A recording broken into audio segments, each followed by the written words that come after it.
ത്രിയേക ദൈവത്തിന് സ്തുതി.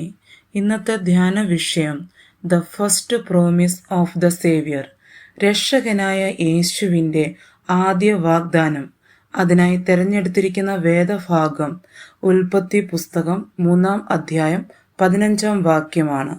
ഞാൻ നിനക്കും സ്ത്രീക്കും നിന്റെ സന്തതിക്കും അവളുടെ സന്തതിക്കും തമ്മിൽ ശത്രുത്വമുണ്ടാക്കും. അവൻ നിന്റെ തല തകർക്കും, നീ അവൻ്റെ കുതികാൽ തകർക്കും. ഏദൻ തോട്ടത്തിൽ ആദമും ഹവ്വായും ദൈവത്തെ അനുസരിക്കാതെ പാപത്തിൽ വീണപ്പോൾ ലോകത്തിലേക്ക് പാപം, ഇരുട്ട്, വേദന, മരണം എന്നിവ ആദ്യമായി കടന്നു വന്നു.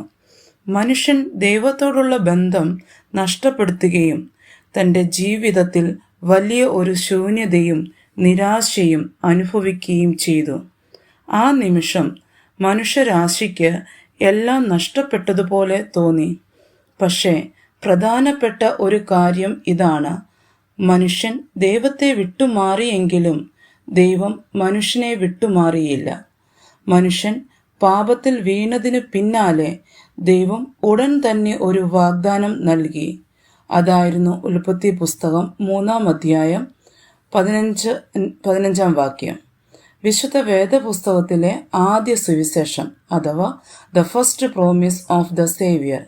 ദൈവം പാമ്പിനോട് പറഞ്ഞു, സ്ത്രീയുടെ സന്താനം നിന്റെ തല തകർക്കും, നീ അവൻ്റെ കുതികാൽ തകർക്കും.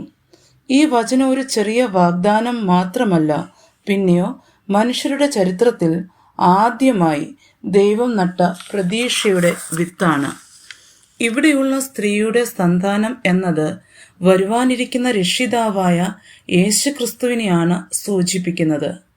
ഇതുതന്നെയാണ് ലോകത്തിലെ ആദ്യ പ്രതീക്ഷയുടെ വിത്ത്. ഒരു വിത്ത് നട്ടാൽ അത് ഉടനെ വൃക്ഷമാകുകയില്ല, അതിന് സമയമെടുക്കും. പക്ഷെ അതിൻ്റെ വളർച്ച ഉറപ്പാണ്. ഏദൻ തോട്ടത്തിൽ നട്ട ഈ ചെറിയ വാഗ്ദാന വിത്ത് ആയിരക്കണക്കിന് വർഷങ്ങൾക്കു ശേഷം ബേതലഹേമിൽ കുഞ്ഞായി ജനിച്ച യേശുക്രിസ്തുവിൽ പൂത്തും ഫലിച്ചും ലോകത്തിന് രക്ഷയായി മാറി.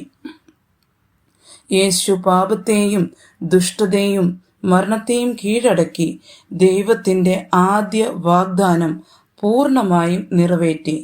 വാഗ്ദാനം ഒരു ചെറിയ വിത്തായിരുന്നു, പക്ഷേ അതിൻ്റെ ഫലം മനുഷ്യരാശിയുടെ ഏറ്റവും വലിയ അനുഗ്രഹമായി മാറി.